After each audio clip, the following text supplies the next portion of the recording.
ካልእቲ መልእኽቲ ጳውሎስ ናብ ሰብ ቆሮንጦስ እዚ ካልኣይ ቆሮንጦስ መጽሓፍ ዝተጻሕፈ ነታ ኣብ ቆሮንጦስ ዘላ ቤተ ክርስቲያን ኣብ ኣካያ ዘለዎ ኣመንቲ ዝተጻሕፈ ምዃኑ ኣብ መእተዊ ናይቲ መጽሓፍ ተገሊጹ ንረኽቦ። ኣብዚ መጽሓፍ ናይ ጳውሎስ ክብሪ ዝትንክፍ ሓዋርያዊ ስልጣኑ ዝቀናቐንዎ ሓሶት መምሃራን ናብ ናይ ቆሮንጦስ ቤተ ክርስቲያን ሸሊኾም ኣትዮም ነይሮም እዮም። ጳውሎስ ኣብ ቆሮንጦስ ካልኣይ ግዜ ሓጺር ምብጻሕ ክገብር እየ ኢሉ ዝበሎ ቃል ዘይሕሉ ሰብ እዩ እናበሉ ከም ዘውረይሉ ከም እንደገና ንሱ ሓቀኛ ሐዋርያ ከም ዘይኮነ ኣብ ኢየሩሳሌም ንዝነብሩ ድኻታት ዝተዋጸ ገንዘብ ንውልቃዊ ረብሓ ተጠቒሙሉ እናበሉ ዝብልዎ ቃላት ብዛዕባ ገዛ ርእሱ ክማጻረን ኣብ ማእከሎም ከሎ ህይወቱ ከመይ ይመስል ከም ዝነበረ ካብ አንደበቱ ዘስምዖም ዝነበሩ ናይ ድሕነት መልእኽቲ ቁኑዕ መልእኽቲ ምንባሩ ክዝክርዎ እዩ ዘተሓሳስቦም። ብተወሳኺ እቲ ዝጀመርዎ ናይ ምእካብ ሓገዝ ንኸጠናቅቕዎ ካብ ኣብ ማእከሎም ዘለዉ ሁከት ፈጠርቲ ንኽጥንቀቑ ንሱ ክመጽእ ከሎ ድማ ድልዋት ኮይኖም ክጸንሕዎ ኣጥቢቑ ይልምኖም። እዚ ዝጸሓፈሎም ድማ ብቁኑዕ መንፈስ ምዃኑ ይዘረዶም። ዝተጻሕፈሉ ቀንዲ ዕላማ ነቶም ሓሰውቲ መምሃራን ኣብ ማእከል ቤተ ክርስቲያን ቆሮንጦስ ዝነበሩ ንምኹናን ናይ ጳውሎስ ቁኑዕነት ኣገልግሎትን ንምርግጋጽን ሐዋርያዊ ስልጣኑ ንምክልኻልን እዩ ተጻሒፉ። እቲ ቀንዲ ዛዕባ ኣብ ካልኣይ ቆሮንጦስ ምዕራፍ 5 ቁጽሪ 20 ዘሎ ኮይኑ ስለዚ ንሕና ናይ ክርስቶስ ኣምባሳደራት ኢና ኣምላኽ ከኣባና ገይሩ ይምዕዳ ኣሎ ኣብ ክንዲ ክርስቶስ ኮይና ድማ ምስ ኣምላኽ ተዓረቑ እናበልና ንልሙነኩም ኣሎና። እዚ ብዛዕባ ገዛ ርእሱ ዝተጻሕፈ ደብዳቤ እንተኣንቢብናዮ ሓደ ነገር ብትኽክል ንርድኦ ኣሎ። ናይ ጳውሎስ ናይ ፍቕሪ ቃላትን ልባዊ ምኽሪ ናይ እግዚኣብሔር ሓቅን ኣብ ህይወት ዝነበረ ተወፋይነት ከመይ ገይሩ ናይ ሓሶት መምሃራን ከም ዝተቃወመን ኢና እንርዳእ።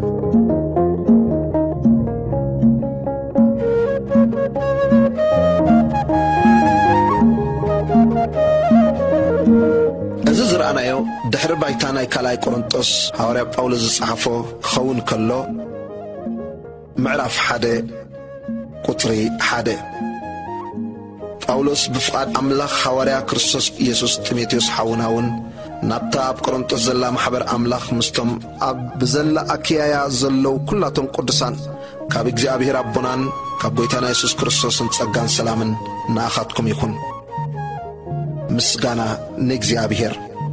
ቁጽሪ 3 ኣምላኽ ኣቦ ጎይታና ኢየሱስ ክርስቶስ ኣቦ ምሕረትን ኣምላኽ ኩሉ ምጽንናዕን ይባረኽ።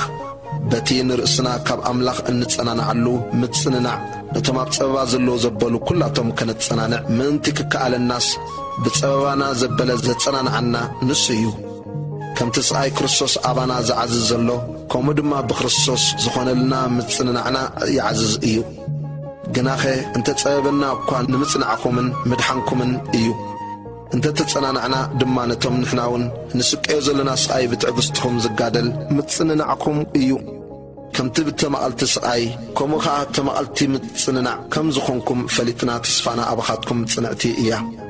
ኣሕዋቴ ብዛዕባ እቲ ኣብ እስያ ዝረኸበና ጸበባ ህይወትና እኳ ክሳዕ ንቐብጽ ሓለፈ ዓቕምና እምብዛ ከም ዝኸበደና ክንሓብኣልኩም ኣይንፈትን ኢና።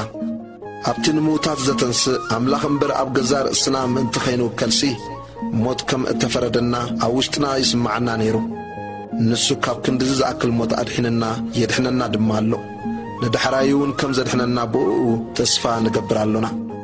ንስኻትኩም ከዓ ብጸሎትኩም ትድግፉና ኣለኹም። ከምኡውን ሳላቲ ብብዙሓት ሰባት ዝረኸብናዮ ውህበት ጸጋ ብዙሓት ሰባት ብዛዕባና ከመስግኑ እዮም።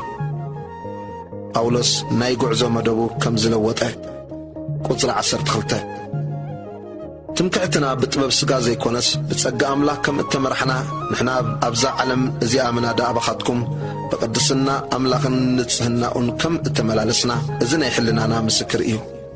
ብዘይ እቲ እተንብብዎን ወይስ እተስተውዕልዎን ካልእ ኣይንጽሕፈልኩምን ኢና እሞ ከምቲ ንሕና ትምክሕትኩም ምዃንና ብሓደ ወገኑ ኣስተውዒልኩምና ዘለኹም ከምኡውን ንስኻትኩም ብመዓልቲ ጎይታና ኢየሱስ ትምክሕትና ከም እትኾኑ ክሳዕ መወዳእታ ድማ ከም እትስተውዕልዎ ተስፋ እገብር ኣለኹ።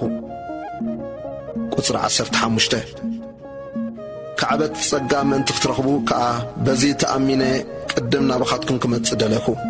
ብኣኻትኩም ኣቢለ ከዓ ናብ መቄዶንያ ክሓልፍ ከም ብሓድሽ ድማ ካብ መቄዶንያ نبخاتكم كمت أمون سخاتكم نبي هدا كتفانوني دلكو بارسي إزمس حسبكو بقلت دخون جيري خون ويس أباي وأو أيكونن منطق خونسي اتي زمخرو دخون كم سقا جيري مخيري يخويني اتبقنا مالت بأين سيلوانوسن تيموثيوسن أب ما أكلكم اتسبكو دام لخ يسوس كريستوس أو ينبر أوان أيكونن أي نبرن أمو أملاخ أمون كم زخوني اتناخم زنقرنا قال أوان أيكونن أي نبرن تسفى أملاخ زبلس أبو أويو سلزخا أملاخ بانا منتي كخبرسي بو آمين إيو كناخ اتي بكريستوس جيرو مساخاتكم زصنع عنان زغب عنان تزحت منان قبل بناون أربون منفذ ذهبنان أملاخ نسيو قطري 23 جناخ اتي ناب قرنطس جنا زي ممتسي